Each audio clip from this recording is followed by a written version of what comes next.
উচ্চ মাধ্যমিক third semester ABTA test paper সমাধান নিয়ে আজকের এই স্পেশাল ভিডিও।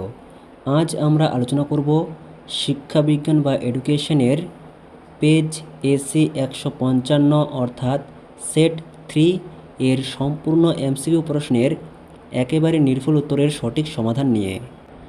তাহলে শুরু করা যাক আজকের ভিডিওর মূল আলোচ্য বিষয়। 1. বিশ্ববিদ্যালয় শিক্ষা কমিশনের সম্পাদক ছিলেন অপশন ডি ডক্টর নির্মল কুমার সিদ্ধান্ত বা এন.কে.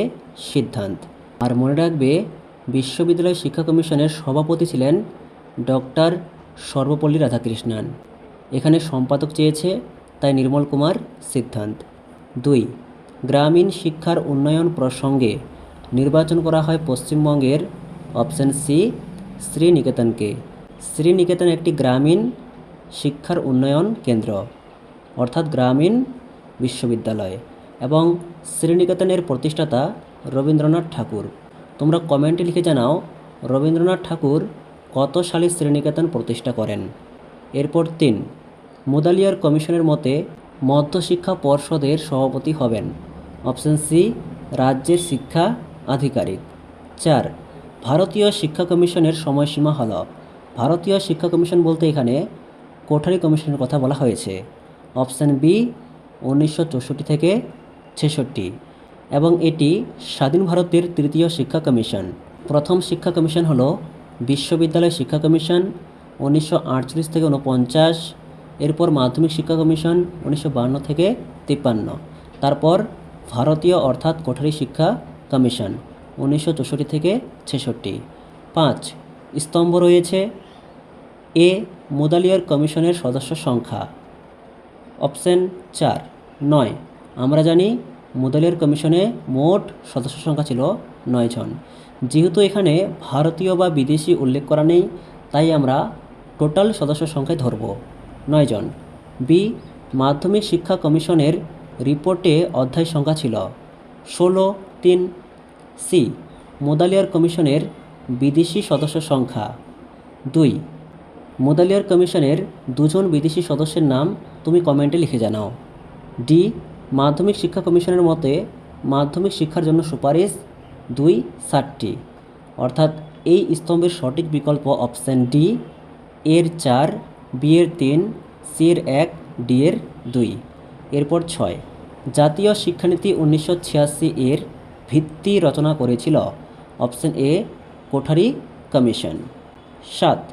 নবোদয় বিদ্যালয়ের অপর নাম option B pace setting school. এর আর একটি অপর নাম রয়েছে মডেল স্কুলও বলা হয়। এরপর 8. জনার্দন রেড্ডি কমিটি কত সালে গঠিত হয় অপশান বি। এরপর 9. এখানে তোমাদের স্তম্ভ রয়েছে এনসিইআরটি 2 বিদ্যালয় স্তরের পাঠ্যক্রম রচনা, অর্থাৎ বিদ্যালয় স্তরে পাঠ্যক্রম রচনা করে যে সংস্থা সেটি হলো এনসিইআরটি বা national council of educational research and training. এরপর রয়েছে ইসিসিই, এটি হবে 3 শৈশবকালীন যত্ন ও শিক্ষার কর্মসূচি। ইসিসিই বলতে early childhood care and education. এরপর সি ক্যাপ এক জাতীয় প্রতিষ্ঠান central advisory board of education, এটি একটি জাতীয় প্রতিষ্ঠান। এরপর ডি ডায়েট, এটি 4 প্রাথমিক স্তরে শিক্ষক প্রশিক্ষণ কর্মসূচি। ডায়েট এর সম্পূর্ণ নাম district institute of education and training. এরপর 10 চার্ট দেখে সঠিক উত্তরটি নির্বাচন করো, অর্থাৎ এখানে একটি ডায়াগ্রাম দেওয়া রয়েছে। জাতীয় শিক্ষানীতি 1986 এর সুপারিশে গঠিত হয়, তারপর মাধ্যমিক শিক্ষার সুযোগ করে দেয়, মেধাবী শিক্ষার্থীদের জন্য গঠিত। অপশানে রয়েছে অপারেশন ব্ল্যাকবোর্ড, ইন্দিরা গান্ধী মুক্ত বিশ্ববিদ্যালয়, নবোদয় বিদ্যালয়, পিওএ। ডায়াগ্রামে থাকা 3টি বৈশিষ্ট্য যদি আমরা ভালো করে লক্ষ্য করি, এগুলো জাতীয় শিক্ষানীতি 1986-তে বলা হয়েছিল নবোদয় বিদ্যালয়ের জন্য, তাহলে অপশান সি সঠিক নবোদয় বিদ্যালয়।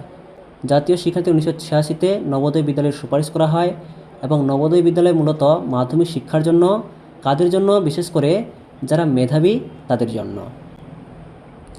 অপারেশন ব্ল্যাকবোর্ড এটি একটি প্রাথমিক শিক্ষার কর্মসূচি। আর ইন্দিরা গান্ধী মুক্ত বিশ্ববিদ্যালয়, যেটি ভারতের ন্যাশনাল ওপেন ইউনিভার্সিটি অর্থাৎ ইগনু 1985 সালে গঠিত হয়।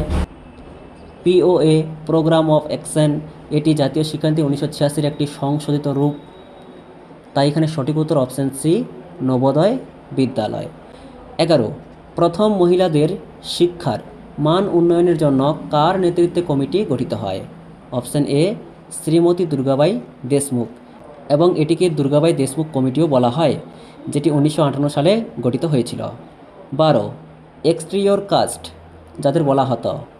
এ, এসসি। 13, জাতীয় নারী শিক্ষা পরিষদ 1963 সালে একটি কমিটি গঠন করে, যার সভাপতি ছিলেন অপশান সি, শ্রী ভক্তবৎসলম কমিটি। এরপর 14 স্তম্ভ রয়েছে। জাতীয় নারী শিক্ষা পর্ষদ 4, 1959 সাল। বি, হংস মেহতা কমিটি 1, 1961 সাল।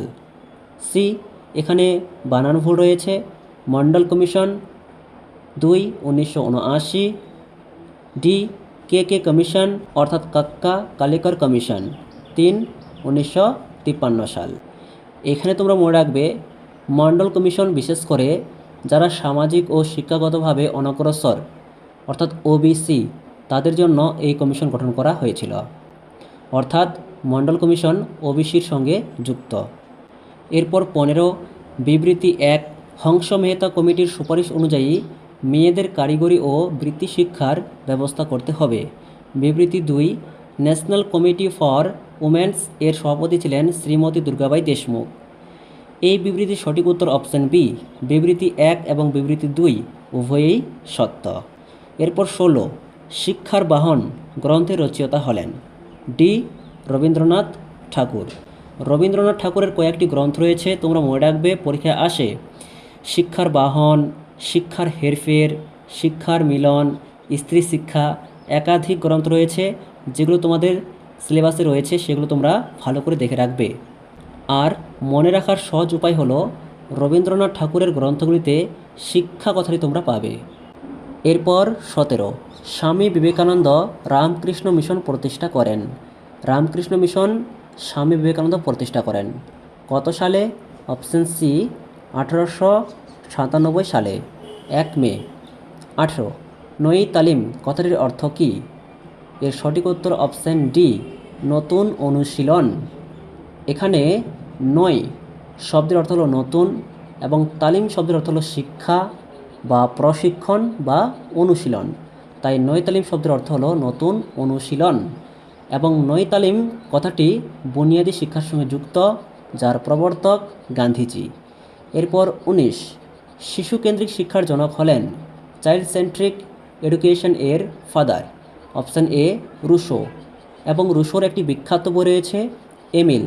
এই এমিল বইয়ে তিনি শিশুকেন্দ্রিক শিক্ষার কথা তুলে ধরেছেন। 20 ল্যাবরেটরি স্কুল প্রতিষ্ঠা করেন? অপশান ডি, জন ডিউই 1896 সালে। এরপর 21 দৃষ্টিহীন শিক্ষার্থীদের জন্য যার অবদান উল্লেখযোগ্য তিনি হলেন? দৃষ্টিহীন শিশু বলতে অন্ধ শিশু। Option B, Louis Braille. আমরা জানি দৃষ্টিহীন শিক্ষার্থীদের জন্য লুইস ব্রেল ব্রেল পদ্ধতি আবিষ্কার করেন, তাই তার অবদান রয়েছে। 22 CWSN এর সম্পূর্ণ নাম হল? Option A, children with special needs. এরপর 23 স্তম্ভ রয়েছে। লিখন অক্ষমতা 1 ডিসগ্রাফিয়া, পঠন অক্ষমতা 2 ডিসলেক্সিয়া, বাচনিক অক্ষমতা 4 ডিসপ্রাক্সিয়া, ভাষা বোঝার অক্ষমতা 3 ডিসনোমিয়া। অর্থাৎ এর সঠিক বিকল্প অপশান বি, এর 1, বি এর 2, সি এর 4, ডি এর 3। এরপর 24 বিবৃতি এ, একজন ব্যক্তিকে কথা শোনাতে হলে 1 ফুট দূরত্ব, 1 ফুট বলতে 1 ফিট দূরত্ব থেকে জোরে কথা বলতে হয়, কারণ আর ওই ব্যক্তি গুরুতর শ্রবণ প্রতিবন্ধী। এর সঠিক উত্তর অপশান এ, বিবৃতি এ ঠিক এবং তার কারণ আর যথাযথ। 25 ব্রেল এর আবিষ্কারক হলেন? Option A, Louis Braille. Braille একটি অন্ধ শিশুদের শিখন পদ্ধতি। লুইস ব্রেল 1829 সালে এই পদ্ধতি আবিষ্কার করেন? খুবই গুরুত্বপূর্ণ। 26, আমাদের রাজ্যে অন্ধদের জন্য শিক্ষক প্রশিক্ষণ কেন্দ্র আছে। শিক্ষক প্রশিক্ষণ কেন্দ্র কোথায় আছে? অপশন বি, নরেন্দ্রপুরে। খুবই গুরুত্বপূর্ণ প্রশ্ন। এরপর 27, ঠোঁট নাড়া পদ্ধতির প্রবর্তক কে? ঠোঁট নাড়া পদ্ধতি বলতে মুখ ও বধির শিশুদের শিখন পদ্ধতিকে বোঝায়। অপশন সি, জোয়ান পাবলো বনে। এবং এই পদ্ধতির আরও কয়েকটি অপর নাম রয়েছে, মনে রাখবে। মৌখিক পদ্ধতি বা অষ্টপঠন পদ্ধতি, বা এটিকে বাঁক পদ্ধতিও বলা হয়, যার প্রবর্তক জোয়ান পাবলো বনে, এবং এটি একটি মুখ ও বধির শিশুদের শিখন পদ্ধতি। এরপর 28, এখানে একটি ডায়াগ্রাম রয়েছে, মাঝখানে প্রশ্নবোধক চিহ্ন রয়েছে এবং তার 4টি বৈশিষ্ট্য রয়েছে। 1, রং চিনতে অসুবিধা। 2, বই খুব কাছে এনে পড়া। 3, ঘন ঘন চোখ রগড়ানো। 4, কিছুক্ষণ পড়ার পর মাথা ধরা। এই বৈশিষ্ট্যগুলো পরে আমাদের বুঝতে হবে সেগুলো কাদের মধ্যে দেখা যায়। অপশান বি, দৃষ্টি প্রতিবন্ধী। অর্থাৎ যে সমস্ত শিশুদের চোখের সমস্যা রয়েছে বা চোখে দেখতে পায় না বা খুব কম দেখতে পায়, তাদের রং চিনতে অসুবিধা হয়, তারা বই খুব কাছে এনে পড়ে, তারা ঘন ঘন চোখ রগড়ায় এবং তাদের মাথা ব্যথা করে। এরপর 29, আন্তর্জাতিক স্তরে জাতিপুঞ্জ কোন বছরটিকে অন্ধত্ব নিবারণী বর্ষরূপে পালন করেছিল? খুবই গুরুত্বপূর্ণ প্রশ্ন। এর সঠিক উত্তর অপশান এ, 1976 সাল। এরপর 30, এনসিসি এর পুরো নাম হলো? এর সঠিক উত্তর option A, national cadet corps. এবার তোমরা কমেন্টে লিখে জানাও এনএসএস এর সম্পূর্ণ নাম কি। 31, নিম্নলিখিত ডায়াগ্রামটি সম্পূর্ণ করো। অন্তর্ভুক্তিমূলক সমাজ গঠনে অনিয়ন্ত্রিত শিক্ষার ভূমিকা।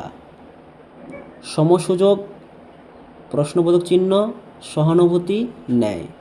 প্রশ্নবোধক চিহ্নে কি প্রয়োজন? অপশান এ, বৈষম্য, ভেদাভেদ একদমই না। বি, স্বার্থপরতা, এটাও না। ডি, কুসংস্কার, এটাও না। আমাদের দরকার সামাজিক সংহতি, অর্থাৎ সোশ্যাল ইউনিটি। তাহলে অন্তর্ভুক্তিমূলক সমাজ তৈরি করা সম্ভব। অপশান সি সঠিক। এরপর 32, ডেলর্স কমিশন গঠিত হয়। ডেলর্স কমিশন কত সালে গঠিত হয়? অপশান বি, 1993 সালে। ডেলর্স কমিশন তার রিপোর্ট পেশ করে 1996 সালে। রিপোর্টের নাম কী ছিল সেটা তোমরা কমেন্টে লিখে জানাও। এরপর 33, বিশ্ব শান্তি দিবস অর্থাৎ ইন্টারন্যাশনাল বা ওয়ার্ল্ড ডে অফ পিস কবে পালন করা হয়? Option C, 21 September. খুবই গুরুত্বপূর্ণ। এরপর 34, নিম্নলিখিত ছকটি পূরণ করো। এখানেও একটি ডায়াগ্রাম দেওয়া রয়েছে। শান্তিপূর্ণ সহাবস্থান, বৈচিত্র্যের মধ্যে ঐক্য, জ্ঞানের অন্বেষণ, অন্যদের প্রতি শ্রদ্ধাবোধ। এই 4টি বৈশিষ্ট্য পরে আমরা কি বুঝতে পারছি? অপশান এ, জানার জন্য শিক্ষা। অপশান বি, একত্রে বসবাসের জন্য শিক্ষা। অপশান সি, কর্মের জন্য শিক্ষা। অপশান ডি, মানুষ হওয়ার জন্য শিক্ষা। শান্তিপূর্ণ সহাবস্থান অর্থাৎ একই সঙ্গে শান্তিপূর্ণভাবে থাকা, বৈচিত্র্যের মধ্যে ঐক্য, জাতি ধর্ম বর্ণ নির্বিশেষে এক হয়ে থাকা, জ্ঞানের অন্বেষণ, অন্যদের প্রতি শ্রদ্ধা, এগুলো আমরা পেয়ে যাই একত্রে বসবাসের জন্য শিক্ষার মধ্যে। আর এখানে যে 4টি অপশান রয়েছে এগুলি ডেলর্স কমিশনের স্তম্ভ, যার মধ্যে একত্রে বসবাসের জন্য শিক্ষার মধ্যে আমরা এগুলো দেখতে পাই। 35, ইএফএ এর পুরো নাম কি? খুবই গুরুত্বপূর্ণ প্রশ্ন। এর সঠিক উত্তর option B, education for all, অর্থাৎ সকলের জন্য শিক্ষা। এরপর 36, এনএলএম এর পুরো কথাটি হল? Option D, national literacy mission বা জাতীয় সাক্ষরতা মিশন। খুবই গুরুত্বপূর্ণ, মনে রাখবে এনএলএম বা জাতীয় সাক্ষরতা মিশন 1988 সালে গঠিত হয়। এরপর 37, ড্যাশ পঞ্চবার্ষিকী পরিকল্পনায় কেন্দ্রীয় স্তরে বয়স্ক শিক্ষার জাতীয় বোর্ড বা national board of adult education গঠিত হয়। এর সঠিক উত্তর অপশান সি, চতুর্থ। এরপর 38, ইতিবাচক মনোবিদ্যা বা পজিটিভ সাইকোলজি শব্দটি প্রথম উপস্থাপন করেছিলেন? Option B, Martin Seligman. আমরা জানি ইতিবাচক মনোবিদ্যা শব্দটি প্রথম ব্যবহার করেন আব্রাহাম মাসলো, কিন্তু অপশানে আব্রাহাম মাসলো নেই, তাই আমরা মার্টিন সেলিগম্যানই করব। আর মনে রাখবে, মার্টিন সেলিগম্যানকে ইতিবাচক মনোবিদ্যার জনক বলা হয়। 39, ইতিবাচক মনোবিদ্যার একটি উদাহরণ হলো। এর সঠিক উত্তর অপশান সি, সুখ, আনন্দ, অনুপ্রেরণা ও ভালোবাসা। ইতিবাচক মনোবিদ্যা বলতেই পজিটিভ কিছু বোঝাবে, কখনোই নেগেটিভ জিনিস এখানে আসবে না, খুবই গুরুত্বপূর্ণ। এরপর 40, এখানে বিবৃতি রয়েছে এ, বর্তমান বিশ্বের সকল দেশে শিক্ষার্থীদের মধ্যে ধনাত্মক মনস্তত্ত্ব বা ইতিবাচক মনোবিদ্যা সম্বন্ধে ধারণা দেওয়া প্রয়োজন। একদম সত্য, কারণ আর বর্তমান বিশ্বে অধিকাংশ শিক্ষার্থীরা বিভিন্ন ধরনের উদ্বেগ, অ্যাংজাইটি, দুশ্চিন্তার মধ্যে দিয়ে অগ্রসর হয়। এটিও ঠিক। তাহলে এখানে সঠিক উত্তর অপশান এ ঠিক এবং তার কারণ আর যথাযথ। এই ছিল তোমাদের আজকের সম্পূর্ণ আলোচনা। ভিডিওটি ভালো লেগে থাকলে অবশ্যই একটি লাইক করো। পরবর্তী ভিডিওর আপডেট সবার আগে পেতে চ্যানেলটিকে সাবস্ক্রাইব করে রাখতে একেবারেই ভুলো না।